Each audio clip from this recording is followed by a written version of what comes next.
Welcome to the Virginia Civics and Economics Lecture Series. At the end of each slide, there will be a 5-second delay. Use this time to complete your notes. When you are done, push play and move on to the next slide. This presentation will begin in 5 seconds.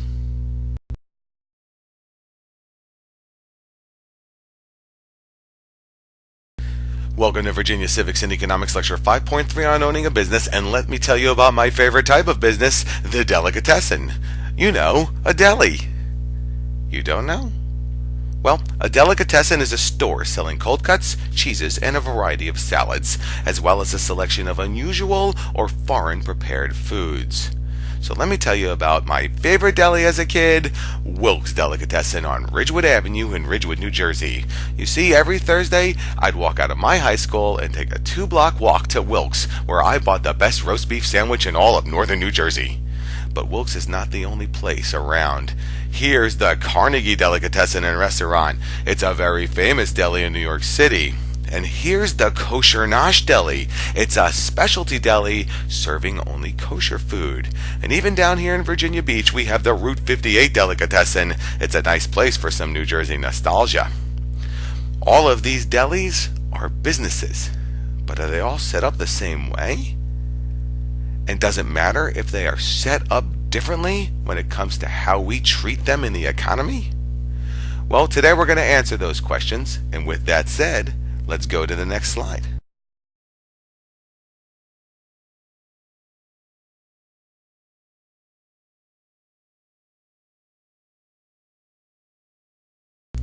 In order to have any type of business, you need to have an entrepreneur. That's the person who takes a risk to produce and sell goods and services in search of profit. In other words, this is the person who's going to start your new business. Some entrepreneurs attempt to sell an entirely new good or service, while other entrepreneurs attempt to sell an existing good or service on their own. Sounds pretty straightforward, right? Well, it's not as easy as it looks. About a half of all new establishments survive at least 5 years. That means within the first 5 years of starting a business, half of those businesses have failed. And only a third survive 10 years or more after that. So while it's really cool to start a business, it's kind of hard. So what are the hurdles to starting a new business? Well, they include finding capital or money to run the business, locating the proper consumer base, who's going to buy my stuff or service, properly locating or citing the business, and successfully advertising the business. Entrepreneurs may establish their business, what it's actually going to be, according to any of 3 types of organizational structures. And as Julie Woodward once said, there can be no one best way of originating a business. So it's up to the entrepreneur to decide what is the best way for me to legally establish my business. Go to the next slide.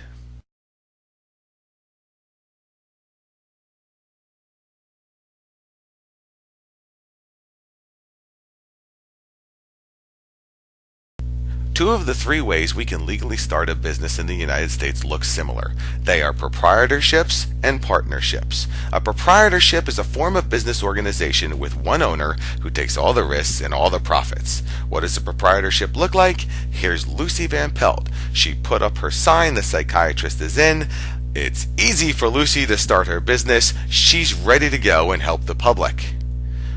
But there's some things that she should know.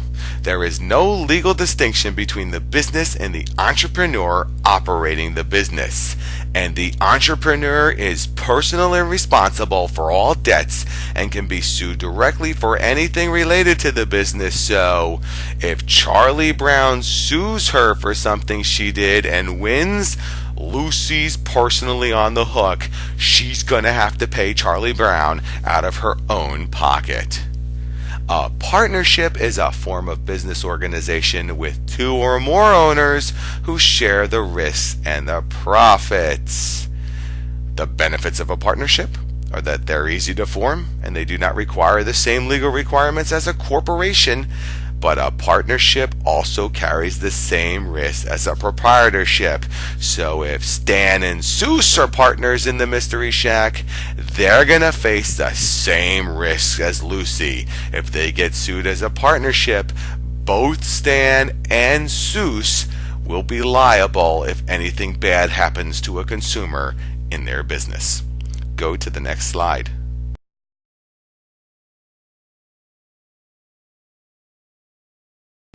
The other way we can form a business in the United States is by creating a corporation. A corporation is a form of business organization that is authorized by law to act as a legal entity regardless of the number of owners. It's as if the government treats the corporation almost like it's its own person. The owners of the corporation share the profits, and their liability is limited to the amount of their investment. Who would form a corporation? Well, let's look at one of the most famous corporations on earth, Acme Corporation. Get a load of what these guys make. Anvils, dynamite, Acme glue, Acme weights. Maybe these guys formed a corporation for a reason. Well, they did. It's because corporations act differently than proprietorships and partnerships. They register their existence with the Commonwealth of Virginia. We call that incorporation. They actually send documents to the State Corporation Commission, and then Virginia knows that the corporation exists. They pay taxes, they assume debts, and they assume the risk of being sued for their actions. So if Acme Corporation is going to make dehydrated boulders and earthquake pills, they assume that the corporation is going to get sued if somebody gets hurt by these products. And they assign something called shares. These are small pieces of the business, and they're assigned to shareholders. Those people own the business. They receive something called dividends. That's the profit paid to shareholders, and they are not liable for the corporation's actions. So if I owned a share of Acme Corporation, every time Acme Corporation made a profit, I'd get a little bit of that profit, and I would not get sued if some silly coyote had an Acme anvil land on top of it.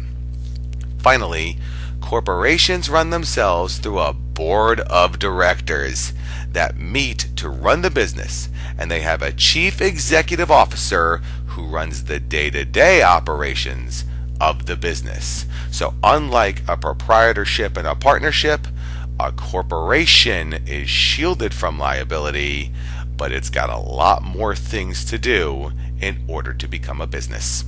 That's it for this lecture, and I look forward to seeing you in class.